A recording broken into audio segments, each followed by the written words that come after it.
Assalamualaikum warahmatullahi wabarakatuh. Perkenalkan, saya Andin Maulida dengan nomor NIM 2414120051. Saya ingin memaparkan materi mengenai keharaman riba dan implikasinya bagi perekonomian. Yang akan kita bahas ada 4.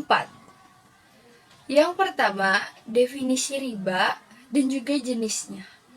Yang kedua, ayat Al-Quran yang mengharamkan transaksi riba.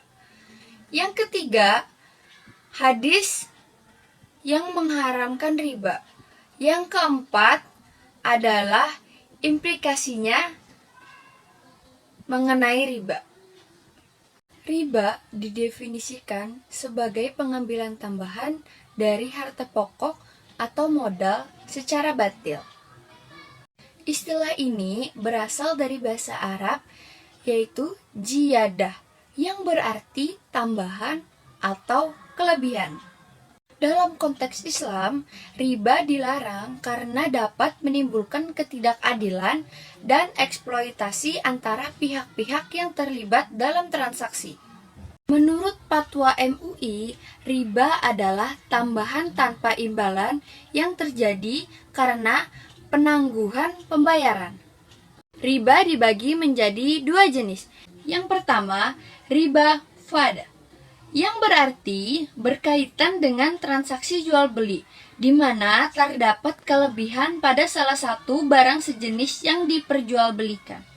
Yang kedua, riba nasi'ah, yang merupakan tambahan atas piutang yang harus dibayar oleh debitur ketika jatuh tempo. Sekarang kita akan membahas dasar hukum riba dalam konteks Islam. Larangan riba telah dijelaskan secara tegas dalam Al-Quran dan hadis.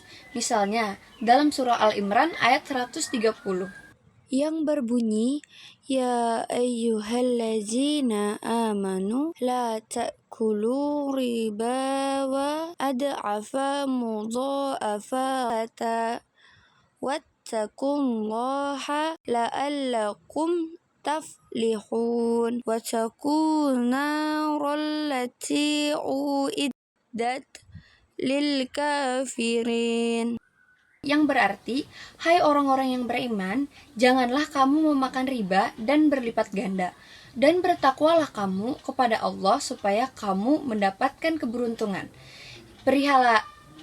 Peliharalah dirimu dari api neraka yang disediakan untuk orang-orang kafir.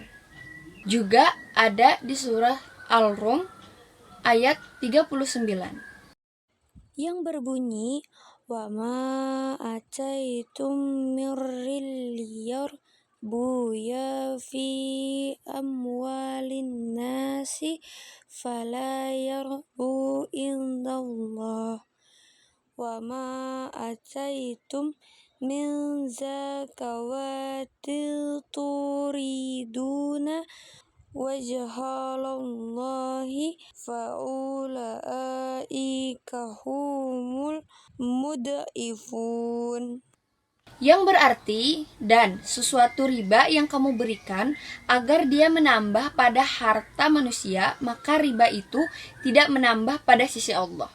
Dan apa yang kamu berikan berupa zakat yang kamu maksudkan untuk mencapai keridhaan Allah, maka yang berbuat demikian itulah orang-orang yang melipat gandakan pahalanya. Ada 3 hadis yang mengharamkan riba. Hadis yang pertama adalah hadis Ibnu Mas'ud yang berbunyi, riba itu ada 73 pintu. Pintu riba yang paling ringan seperti seorang laki-laki yang berzina dengan ibunya. Hadis riwayat Hakim. Yang kedua, hadis Jabir. Rasulullah SAW melaknat pemakan riba, rentenir, penyetor riba, nasabah, penulis transaksi riba, sekretaris, dan 2 saksi yang menyaksikan transaksi riba. Hadis riwayat Muslim. Yang ketiga, hadis Abu Hurairah. Jauhilah 7 dosa yang membinasakan al-mubiqat. Mereka berkata, wahai Rasulullah, apa saja dosa yang membinasakan tersebut? Beliau bersabda, yang pertama, syirik kepada Allah. Yang kedua, Sihir. Yang ketiga, membunuh jiwa yang haram untuk dibunuh kecuali jika lewat jalan yang benar. Yang keempat, makan riba. Yang kelima, makan harta anak yatim. Yang keenam, lari dari medan perang. Yang ketujuh, kadzab atau menuduh wanita mukminah yang baik-baik dengan tuduhan zina. Hadis riwayat Bukhari dan Muslim. Implikasi keharaman riba bagi perekonomian kurang lebih ada 3. Yang pertama, penghapusan kezaliman dan ketidakadilan. Praktik riba seringkali membebankan orang miskin dan fakir dengan bunga yang tinggi, sehingga mereka terjebak dalam utang yang tidak dapat dibayar. Yang kedua, promosi ekonomi yang adil. Keharaman riba bertujuan untuk mempromosikan ekonomi yang adil dan berkeadilan. Dengan tidak ada riba, perekonomian dapat berkembang secara seimbang dan tidak menimbulkan ketidakadilan. Yang ketiga, peningkatan kepercayaan dan stabilitas. Tanpa riba, kepercayaan dan stabilitas dalam transaksi ekonomi dapat ditingkatkan.